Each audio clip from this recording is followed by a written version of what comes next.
स्वागत है आपका अपने YouTube channel NCERT online study channel में। दोस्तों, हम इससे पहले एक्सरसाइज 4.5 की बात कर चुके थे। आज हम बात करेंगे एक्सरसाइज 4.6। ठीक है दोस्तों, आप सभी ने सीख गए होंगे कि ए इनवर्स कैसे निकालते हैं, एडजॉइंट ए कैसे निकालते हैं, डिटरमिनेंट ए कैसे निकालते हैं। ठीक है, देखिए अगर आपने ये हल्की सी चीज सीख ली है तो आपको इस प्रश्नावली में कोई भी दिक्कत नहीं होने वाली है। दोस्तों, मैं आपको बता दूं कि ये चैप्टर 4.5 और 4.6 इतने इंपॉर्टेंट चैप्टर हैं कि यहाँ से हर साल 6 नंबर का प्रश्न पूछा जाता है। या तो वो 4.5 से पूछेंगे या 4.6 से पूछेंगे। तो दोस्तों, आप हमारे साथ बने रहे। आज हम बात करेंगे 4.6 के बारे में। ठीक है, तो चलते हैं पहले प्रश्न की ओर। देखिए दोस्तों, जो पहला प्रश्न कह रहा है वो कह रहा है हमें एक समीकरण दी होगी, कोई भी समीकरण दी होगी। समीकरण आपको पता होगा जिसमें x और y की वैल्यू होती है। ठीक है, जैसे कोई भी समीकरण है 2x + 3y = 6, ये क्या है? समीकरण है। ठीक है, तो हमें वो समीकरण दिया रहेगा और हमसे उस प्रश्न में कहता है कि बताओ कि जो संगत है या असंगत। ठीक है, हमसे क्या पूछ रहा है? संगत और असंगत के रूप में क्या करना है? हमें वर्गीकरण करना है। ठीक है, तो मैं आपको एक सिंपल सा एग्जांपल देखिए कोई भी मैं समीकरण लिख लेता हूँ। ठीक है, मैं एक समीकरण लिखता हूँ a1x + b1y + c1z = देखिए मैं कुछ भी लिख लेता हूँ d1। ठीक है, मैं क्या लिख लेता हूँ? d1 लिख लेता हूँ। देखिए ये समीकरण क्या हो गई? एक हो गई। एक समीकरण और लिखता हूँ a2x + b2y + c2z = d2। ठीक है, ऐसी मैं एक समीकरण और लिखता हूँ a3x + b3y + c3z = d3। देखिए बच्चों, ये क्या हो गए हैं? समीकरण एक ये हो गई है, समीकरण 2 ये हो गई है, समीकरण 3 ये हो गई है। सबसे पहले हमें जब भी समीकरण वाले सवाल आते हैं, हमसे ए इनवर्स निकालने को कहता है, तो हमें क्या करना है? ये हमको आना चाहिए। देखिए सबसे पहले हम इसमें ए क्या होगा? ए इक्वल टू, ठीक है, ए इक्वल टू क्या होगा? देखिए ए इक्वल टू क्या होता है? जो एक्स वाई जेड के आगे से होते हैं वो होते हैं ये। ठीक है, देखिए तो ये हो जाएगा a1, ये हो जाएगा b1, ये हो जाएगा c1, ये हो जाएगा a2, b2 और c2। ठीक है, a3, b3, c3। ये तो हमारा क्या आ गया है? a आ गया है। ठीक है, उसके बाद इसमें होता है x। देखिए x क्या होता है? x हमेशा क्या होता है? याद रखना, x y z। अगर ये 3 × 3 का बन रहा है तो x y z होगा। अगर यहाँ पर 2 × 2 की जो ये मैट्रिक्स है अगर वो बनती तो यहाँ पे आता है x और y आता है। ठीक है, देखिए a हो गया, x हो गया। अब हमें एक चीज चाहिए b।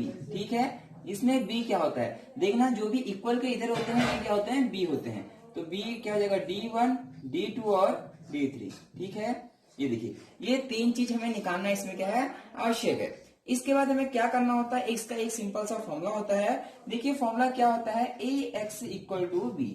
ठीक है, हमें जो a होता है इसका x से इंटू करना होता है और फिर इक्वल में क्या लिखना होता है? b लिखना होता है। ठीक है, इसी प्रकार हम इसको आगे क्या कर लेते हैं? सॉल्व कर लेते हैं। देखिए अब वो कहता है प्रश्न 1 से लेके 6 तक बोलता है कि जो 1 पॉइंट, देखिए वो बोलता है कि संगत है या असंगत, हमें क्या करना होता है? बताना होता है। ठीक है, अब देखिए संगत किसे कहते हैं, असंगत किसे कहते हैं, यहाँ पर मैं ये समझाऊंगा। देखिए स्थिति एक होती है कि हम क्या कर सकते हैं। देखिए इसके बाद हमें क्या करना होता है? डिटरमिनेंट ए निकालना होता है। ठीक है, चाहे 2 × 2 की हो चाहे 3 × 3 की हो। सबसे पहले हमें जो ए है इसका क्या निकालना होता है? डिटरमिनेंट ए निकालना होता है। देखिए स्थिति 1, ठीक है, क्या होता है? स्थिति 1 होता है। स्थिति 1 में क्या होता है? हमें डिटरमिनेंट ए निकालना होता है। अगर डिटरमिनेंट ए की वैल्यू क्या आ जाए? 0 नहीं आए। ठीक है, जो डिटरमिनेंट ए है उसकी वैल्यू 0 नहीं आए, मतलब determinant A does not equal to 0, तो ये क्या होता है हमारा? जब 0 नहीं आता है तो ये होता है अद्वितीय हल हो जाते हैं। इसके क्या हो जाते हैं? अद्वितीय हल हो जाते हैं। तो यहां पर आप लिख सकते हैं कि इसके क्या होंगे? अद्वितीय हल होंगे। ठीक है, अद्वितीय हल। वैसे ही कहेगा संगत। ठीक है, ये क्या कहलाता है? संगत होता है। और जब भी संगत होता है तो हम इसको आगे को सॉल्व नहीं कर देते हैं। अगर देखिए जो डिटरमिनेंट ए है इसकी वैल्यू 0 आ जाती है तो उसे कहते हैं हम अद्वितीय हल है। क्या हल है? अद्वितीय हल है, और इसे कहते हैं संगत। तो इससे आगे को हम इसको सॉल्व नहीं करते हैं जहां पर 0 नहीं आता है। ठीक है, और हम लिखते हैं कि जो ए है वो क्या है? व्युत्क्रमणीय आव्यूह है। ए जो क्या है? व्युत्क्रमणीय है, आव्यूह है। ठीक है, तो लिख देते हैं ए व्युत्क्रमणीय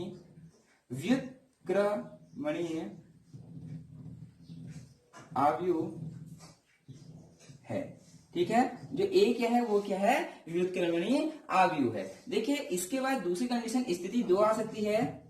देखिए जो इसकी स्थिति सेकेंड होती है, स्टेप 2। देखिए अगर डिटर्मिनेंट ए की वैल्यू क्या आ जाए, 0 आ जाए। ठीक है, क्या हो सकता है, जो डिटर्मिनेंट ए है उसकी वैल्यू क्या आ जाए, 0 आ जाए, तब हम इसे क्या करते हैं, आगे को सॉल्व करते हैं। और इस स्थिति में क्या होता है, ये होता है अव्युत्क्रमणीय आव्यूह। ठीक है, ये क्या कहलाता है, अव्युत्क्रमणीय आव्यूह कहलाता है। ठीक है, तो यहां पर लिख सकता हूं, सबसे पहले तो असंगत होता है। ठीक है, और क्या कहलाता है, अव्युत्क्रमणीय आव्यूह। देखिए ये क्या कहलाता है, अव्युत्क्रमणीय आव्यूह कहलाता है। इस तरह अगर 0 आ जाता है तो वो असंगत होता है, अव्युत्क्रमणीय आव्यूह कहलाता है। इसे हमें आगे को सॉल्व करना होता है। ठीक है, अब देखो आगे को सॉल्व कैसे करना होता है ये भी मैं आपको बता दूं। ठीक है, देखिए उसके बाद हमें क्या करना होता है, एडजॉइंट ए निकालना पड़ता है। नंबर 1 क्या निकालना पड़ता है, एडजॉइंट ए। जो भी एडजॉइंट ए आता है उसके इंटू हम किससे कर देते हैं, बी से कर देते हैं। किससे कर देते हैं, बी से कर देते हैं। एडजॉइंट ए की इंटू हम बी से कर देते हैं। अगर ये भी डज नॉट इक्वल टू 0 आएगा, क्या आएगा, डज नॉट इक्वल टू 0, तब कोई भी हल नहीं होगा। तो जो समीकरण है इसका कोई भी हल नहीं होगा,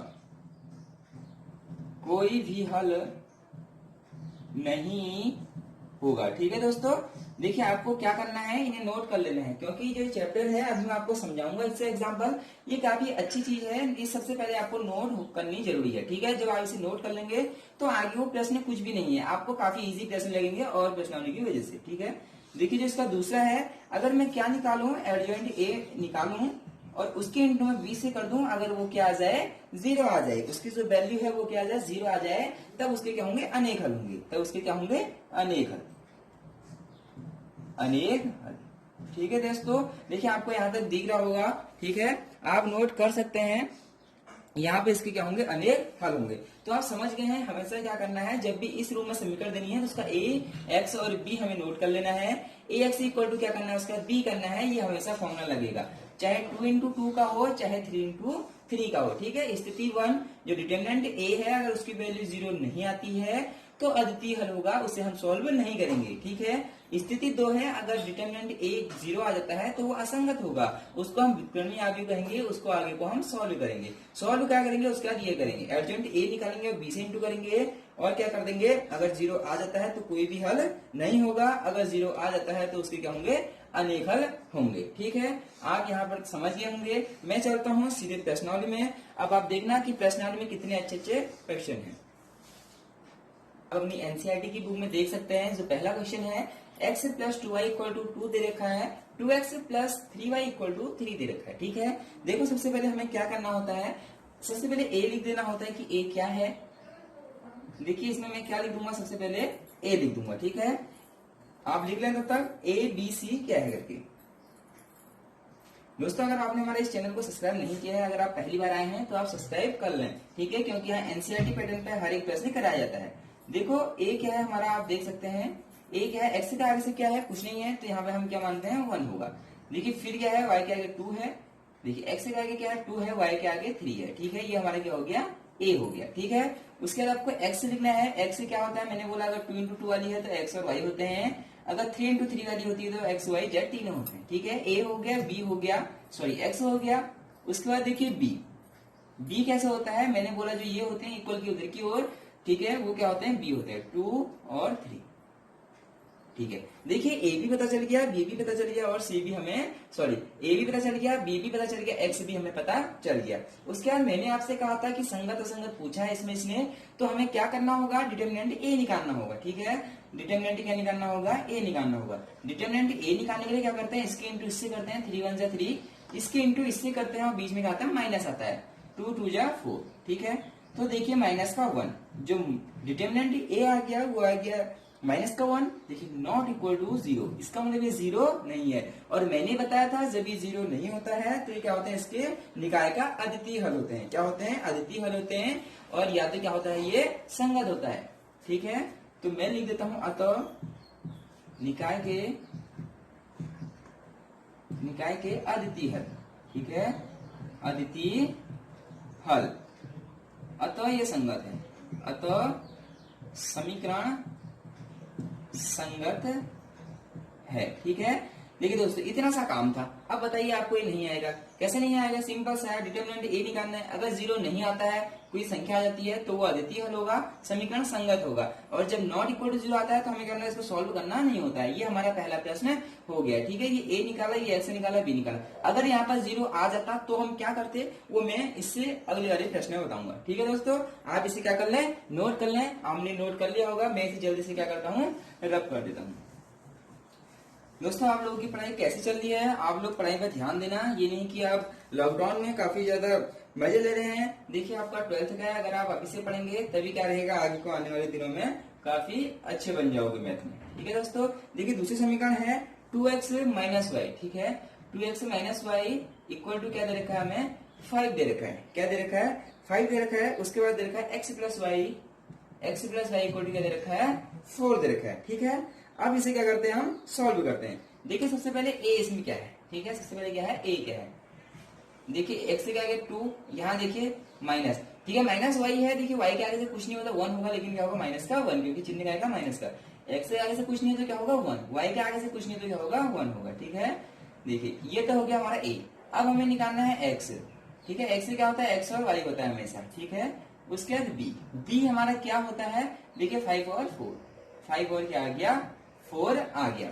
उसके बाद हमें क्या करना था, सबसे पहले चेक करना था कि ये संगत है या असंगत। ठीक है, तो डिटर्मिनेंट ए निकाल लेते हैं। जो डिटर्मिनेंट ए होता है वो कैसे निकालते हैं, इस 2 के इंटू 1 से 2 1 जा 2, इस 1 के इंटू इससे हो गए। ठीक है, लेकिन जब बीच में इंटू हुआ तो बीच में माइनस आता है, 1 1 जा 1, 1 1 जा, देखिए 1 का माइनस 1 से तो माइनस का 1, माइनस का 1 माइनस इंटू हुआ तो प्लस का 1। ठीक है, तो 2 और 1 क्या हो गया, 3। तो फिर से जो डिटरमिनेंट ए आया वो 3 आया, डज नॉट इक्वल टू 0। क्या हो गया, डज नॉट इक्वल टू क्या हो गया, 0 हो गया। ठीक है, तो समीकरण का निकाय का हल क्या होगा, अद्वितीय होगा, अतः यह संगत है। ठीक है, अतः संगत है। ठीक है, आप लिख सकते हैं पहली लाइन में। तो देखिए अगर यहाँ पर डज नॉट इक्वल टू 0 आ रहा है तो ये संगत होगा। अगर डज नॉट इक्वल टू 0 नहीं आएगा, ठीक है, अगर डिटरमिनेंट ए इक्वल टू 0 आ जाएगा तो हम क्या कहेंगे, असंगत है। ठीक है, देखिए आपने दूसरे प्रश्न में आसानी से कर लिया होगा। मैं चलता हूँ अगले प्रश्न की ओर, इसे रब कर देता हूँ। देखिए बच्चों, जो इसका तीसरा प्रश्न है, ठीक है, x plus 3y equal to हमें दे रखा है 5। ठीक है, जो दूसरी समीकरण दे रखी है 2x plus 6y equal to हमें दे रखा है 8। ठीक है, इक्वल टू हमें क्या दे रखा है, 8 दे रखा है। हमें इसका क्या करना है, संगत या असंगत सॉल्व करना है। ठीक है, तो देखो सबसे पहले हमें क्या करना होता है, a लिख लेना होता है। ठीक है,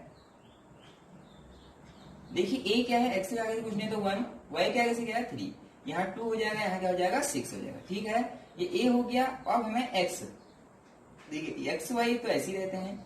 उसके बाद हमें निकालना है b। ठीक है, b क्या है, b है 5 और 8। ठीक है, अब देखो हमें क्या करना होता है, डिटरमिनेंट a निकालना होता है। क्या निकालना होता है, डिटरमिनेंट a निकालना होता है। तो देखो डिटरमिनेंट a निकालूंगा, 6 1 जा 6 होता है, इन दोनों की इंटू होती है, बीच में माइनस होता है, 3 2 जा 6। ठीक है, जो डिटरमिनेंट a आई उसकी वैल्यू क्या आ गई, 0 आ गई। ठीक है, अव्युत्क्रमणी, अब ये क्या आ गया, अव्युत्क्रमणी आ गया। इसका मतलब क्या है, ये क्या है, अव्युत्क्रमणी है, अव्युत्क्रमणीय। ठीक है, क्या है ये, अव्युत्क्रमणीय है। ठीक है, ये क्या है, अव्युत्क्रमणीय आव्यूह है। और जब भी मैंने कहा था डिटरमिनेंट a 0 आता है, वहां से आगे को हम क्या करते हैं, सॉल्व करते हैं। देखिए जब भी डिटरमिनेंट a 0 आ जाए तो उसके बाद हमें क्या करना है, एडजॉइंट a निकालना है। क्या निकालना है, एडजॉइंट a निकालना है। फिर उसकी इंटू हमें किससे करानी है, b से करानी है। ठीक है, फिर अगर ये भी 0 आ जाएगा तो हम उसे क्या कहेंगे, संगत है। अगर ये 0 नहीं आएगा तो हम कहेंगे असंगत है। अब देखो हम सॉल्व करते हैं। ठीक है, अब मैं निकालता हूँ, क्या निकालता हूँ, एडजॉइंट ए। एडजॉइंट ए निकालना मैंने आपको आसानी से क्या कर रखा था, बता रखा था। देखिए एडजॉइंट ए, सिंपल वे में मैंने आपसे कहा था कि जो ए है इसके आपस में परिवर्तन कर देते हैं। ठीक है, इसको हम आपस में क्या कर देते हैं, इंटरचेंज करते हैं। यहाँ 6 आ जाएगा, यहाँ 1 आ जाएगा। देखिए यहाँ 2 है, यहाँ 3, और उसके बाद क्या होता है, जो ये डायगोनल है इसके हम क्या करते हैं, चिन्ह परिवर्तन कर देते हैं। तो सिंपल सा हमको ये क्या मिल जाता है, एडजॉइंट ए मिल जाता है। ठीक है, आप इसे दूसरे तरीके से भी कर सकते हैं, A11, A12, A13 और A21 करके। ठीक है, लेकिन एडजॉइंट ए हमें निकालना ऐसे आना चाहिए। देखिए उसके बाद हमें क्या करना है, एडजॉइंट ए की इंटू हमें किससे करनी है, एडजॉइंट ए की इंटू हमें किससे करनी है, बी से करनी है। देखिए एडजॉइंट ए हमारा क्या निकल गया, 6, 1, -2 और माइनस का 3 निकल गया है। ठीक है, देखिए उसके बाद हमारा बी क्या है हमारा, देख सकते हैं आप, 5 और 8। ठीक है, अब हमें क्या करना है, इनकी क्या करनी है, इंटू करनी है। ठीक है, इनकी क्या करनी है, इंटू करनी है। देखिए आपको दिख रहा होगा यहाँ पर तक, देखिए 6 5 या कितना होता है, 30। ठीक है, कितना होता है, 30 होता है। ठीक है, उसके बाद देखिए 3 की इंटू किससे करेंगे, 8 से करेंगे। किससे करेंगे, 8 से करेंगे। तो बीच में क्या आता है, माइनस आता है। ठीक है, बीच में क्या आता है, माइनस, सॉरी देखिए माइनस आया क्योंकि माइनस है। 8 3 क्या होता है, 24 होता है। ठीक है, इसी में देखिए अब इसके इंटू 5 से करेंगे। ठीक है, 2 की इंटू किससे करेंगे, 5 से, 5 2 जा 10 हो गया। ठीक है, 1 की इंटू 8 से करेंगे, 1 8 जा 8। अब देखिए इसको मैं सॉल्व कर लेता हूं, आंसर आता है यहाँ 6 प्लस का और यहाँ माइनस का 2 आता है। ठीक है, देखिए इधर 6 आएगा और इधर क्या आएगा, माइनस का 2 आएगा। अब देखिए क्या यह 0 है या नहीं है, 0 ये नहीं है, डज नॉट इक्वल टू क्या हो गया, 0 हो गया। और जब डज नॉट इक्वल टू 0 होता था तो ये क्या होता, असंगत।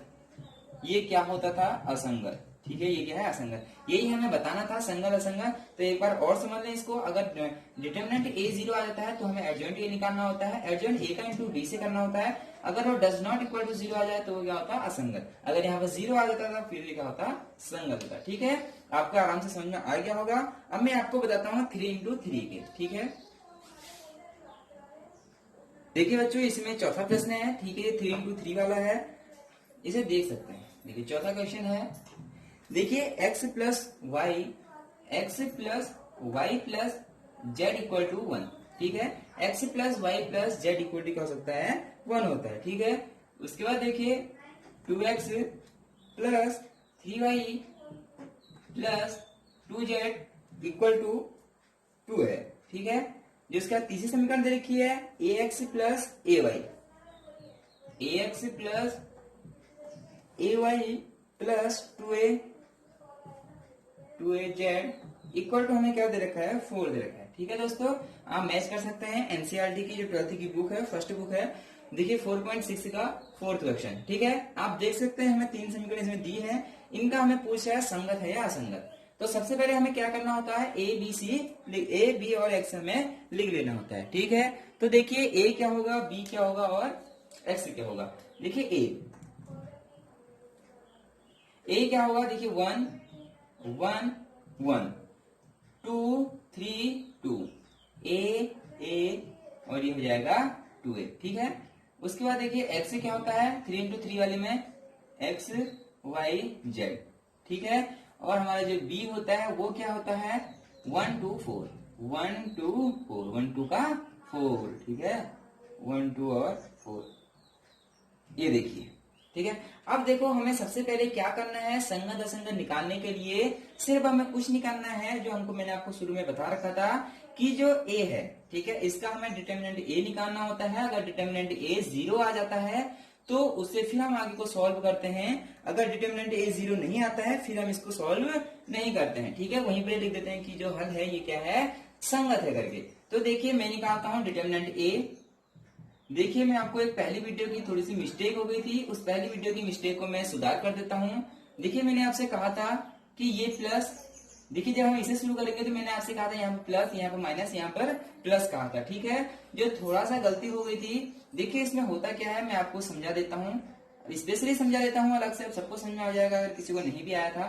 देखिए हमेशा जो भी संख्या होती है यहाँ पर प्लस की होती है। ठीक है, हमेशा जब भी शुरू करते हैं यहाँ पे क्या होता है, प्लस होता है। उसके बाद 1 काय का होता है, ये देखिए यहाँ पर काय का होता है, माइनस का होता है, फिर काय का होता है, यहाँ पर प्लस का होता है। अब आप कहीं पर भी शुरू कर लीजिए, यही पैटर्न हम उपयोग में लेंगे। ठीक है, जैसे कि प्लस है तो फिर यहाँ नीचे माइनस, फिर ये प्लस। अगर ये माइनस है तो ये प्लस, फिर ये माइनस। अगर ये प्लस है तो ये माइनस और ये प्लस। ठीक है, अगर ये माइनस है तो ये प्लस, ये माइनस। ठीक है, तो देखिए मैंने आपसे बोला था कि यहाँ से प्लस से शुरू करिए, ये माइनस करिए और फिर ये प्लस करिए। तो जो वहां आंसर था, थोड़ी सी आंसर में मिस्टेक आ गई थी। जो हमारा डिटरमिनेंट ए निकल रहा था उसकी वैल्यू माइनस का 11 आ रहा था। आप उसे सुधार कर लेना, जो डिटरमिनेंट ए है उसकी वैल्यू कायम आ रही है प्लस की 11 आएगी, क्योंकि मैंने इस पैटर्न में डाला था, ये थोड़ा गलत है। ठीक है, जो यहाँ पर होता है माइनस होता है, यहाँ पर प्लस होता है, यहाँ पर माइनस होता है। ठीक है दोस्तों, देखिए होता क्या है, कई बार दिमाग क्या होता है, डाइवर्ट हो जाता है कि हमारे भी, देखिए मेरी भी एक पढ़ाई है। ठीक है, मैं अपनी पढ़ाई भी करता हूँ, यहाँ भी इसका ध्यान देता हूँ, तो काफी ज्यादा दिमाग में वो पड़ जाता है। इस वजह से थोड़ा सी मिस्टेक हो गई थी, और मिस्टेक इंसान से ही होती है, तो आप उसे देख लेना, आप सही कर लेना। यहाँ पे क्या होता है, माइनस प्लस माइनस होता है। ठीक है, आप उसे क्या करना, सुधार कर लेना। तो मैं इस प्रश्न की ओर आता हूँ। देखिए सबसे पहले हमें क्या निकालना है, डिटरमिनेंट ए निकालना है। ठीक है, डिटरमिनेंट ए निकालना है। डिटरमिनेंट ए निकालने के लिए मैं R1 के सापेक्ष क्या कर लेता हूँ, प्रसारण कर देता हूँ। देखिए कल बच्चे कर क्या रहे हैं, तो जो थोड़ी जो बच्चे की मिस्टेक है वो आपको बता देता हूँ। बच्चे करते हैं C1 के सापेक्ष प्रसारण करते हैं। ठीक है, C1 के सापेक्ष करते हैं, लेकिन प्रसारण ऐसे कर दे रहे हैं। ठीक है, उन्हें ऐसे नहीं करना है। देखिए प्रसारण मोड, डिटरमिनेंट ए निकालने के लिए हमें प्रसारण करना पड़ता है। क्या करना पड़ता है, प्रसारण करना पड़ता है। देखिए प्रसारण क्या होता है, पहले वाले को 1। ठीक है, देखिए जिसमें 1 आ रहा है, इस कॉलम को भी बंद करो, इस रो को भी बंद करो, क्या बचेगा 3 2a 2a। तो इसका मतलब 3 का इंटू 2a से करूंगा तो क्या हो जाएगा, 3 2 जा 6a, क्या हो जाएगा 6a। a की इंटू 2 से करूंगा, लेकिन बीच में जब इनकी इंटू होती है तो माइनस आता है, ये क्या हो जाएगा 2a। ठीक है, इसी में आगे ये प्लस का था, फिर ये क्या आता है माइनस का 1, ये क्या आता है माइनस का। ठीक है, तो देखिए जिसमें ये 1 है, इस कॉलम भी बंद और ये रो भी बंद, ये भी बंद, ये बंद, ये 2 2a 2a। तो 2 का इंटू 2a से होगा, 2 2 जा 4a हो जाएगा, और a का इंटू 2 से होगा तो माइनस का 2 आएगा। अब माइनस का क्यों, क्योंकि जब हम इस क्रॉस मल्टीप्लिकेशन करते हैं तो बीच में क्या आता है, माइनस आता है। ठीक है, उसके बाद प्लस का 1, उसके बाद क्या आता है, यहाँ प्लस आता है, ये प्लस माइनस ये प्लस। ठीक है, तो देखिए जब हम यहाँ जाते हैं तो ये कॉलम भी बंद है और ये रो भी बंद है। 2 का इंटू a से तो 2a हो जाएगा, 3 का इंटू a से तो माइनस का 3 हो जाएगा। ठीक है, अब देखिए 6a में से 2a गया तो क्या हो जाएगा, 4a हो जाएगा, माइनस का 4a में से 2a गया तो 2a हो गया, प्लस का 2a में से 3a गया तो माइनस का a बच जाएगा, क्योंकि माइनस की जो क्या संख्या है बड़ी है। ठीक है, तो 4a का a से 1 से इंटू होगा 4a आएगा, माइनस का 2a आएगा, माइनस का a आएगा। ठीक है, देखिए 4a और माइनस माइनस ऐड हो जाते हैं तो माइनस का 3a, तो यहाँ आ जाता है a। ठीक है, जो डिटरमिनेंट a आता है वो हमारा क्या आता है, a आता है। तो आप मुझे बताइए कि जो डिटरमिनेंट a है वो 0 है या नहीं है, 0 नहीं है, डज नॉट इक्वल टू क्या है, 0 है। तो इस स्थिति में हम क्या लिखते थे, संगत है। इस स्थिति में हम क्या लिखते थे, संगत है। ठीक है दोस्तों, आपको ये समझ में आ गया होगा, मैं एक बार फिर से समझा देता हूँ। ठीक है, देखिए जो डिटरमिनेंट ए है वो निकालने के लिए मैंने आपको इससे पहले 4.1 4.2 4.3 4.4 4.5 4.6 में पहुंच गया हूँ। तो डिटरमिनेंट ए निकालना आपको आसानी से आ जाना चाहिए। ठीक है, तो हम ए अगर 0 नहीं आता है तो हम इसे यहाँ पे ही छोड़ देते हैं। अगर ए 0 आता तो हम फिर क्या करते, एडजॉइंट ए निकालते। ठीक है, फिर क्या निकालते, एडजॉइंट ए हमको निकालना पड़ता है। ठीक है दोस्तों, तो यारी वीडियो को हम यहाँ पे समाप्त करते हैं, क्योंकि इसके देखिए ऐसे प्रश्न है, 5 का प्रश्न ऐसी है, 6 प्रश्न ऐसी है, आप इन्हें खुद सॉल्व करना, जो इसके एग्जाम्पल है उसे सॉल्व करना। देखिए ये वीडियो काफी लेंथी हो जाएगी, तो मैं इसके 2 भाग बनाऊंगा। ठीक है, जो अगली वीडियो आएगी उसमें मैं आपको एक ऐसी ट्रिक बताऊंगा जो आप कभी जिंदगी भर नहीं भूल पाओगे। ठीक है, देखिए वो ट्रिक इतनी अच्छी है कि आप उसे कभी भी नहीं भूल पाओगे। दोस्तों अगर आप हमारे इस चैनल में पहली बार आए हैं तो आप हमारे चैनल को कर लीजिए सब्सक्राइब और दबा दीजिए बेल आइकन। ठीक है, क्योंकि यहाँ हर दिन आपको एनसीईआरटी के जो प्रश्न हैं कराए जाते हैं, जो कि अभी तक ऐसा, देखिए आपको सारे प्रश्न कराए जाते हैं यहाँ। ठीक है, अगर कोई भी आपकी मिस्टेक होती है, कोई प्रश्न आपको नहीं आता है तो आप हमसे कांटेक्ट करके पूछ सकते हैं। ठीक है, व्हाट्सएप का लिंक जो है डिस्क्रिप्शन बॉक्स में दे रखा है। इससे पहले 4.1 4.2 सबकी वीडियो में जो सारणिक है, इसका जो लिंक है वो डिस्क्रिप्शन में दे दूंगा, आप उसे क्या कर लें, नोट कर लें। ठीक है दोस्तों, आप रहिए घर पर, क्योंकि देखिए कोरोना महामारी चल रही है, तो आप इस समय घर से बाहर नहीं निकल रहे हैं, तो आप अपना पढ़ाई में मन लगाइए, आप अपना टाइम वेस्ट मत कीजिए, क्योंकि स्कूल खुलने के चांस अभी बहुत कम है। 1 या 2 महीने बाद स्कूल खुलेंगे और फिर भी आपका कोर्स पूरा नहीं हो पाएगा। अगर आप अभी से प्रैक्टिस कर रहे हैं तो आपको कोई भी दिक्कत नहीं होने वाली। ठीक है दोस्तों, धन्यवाद, मिलते हैं अगली वीडियो में, तब तक के लिए गुड बाय। कहते कौन बातें तेरी सुनने वाला, मुझको ना लेना देना इससे, जितने नकली बैठे घर पे सबको एक साथ किया डिसमिस।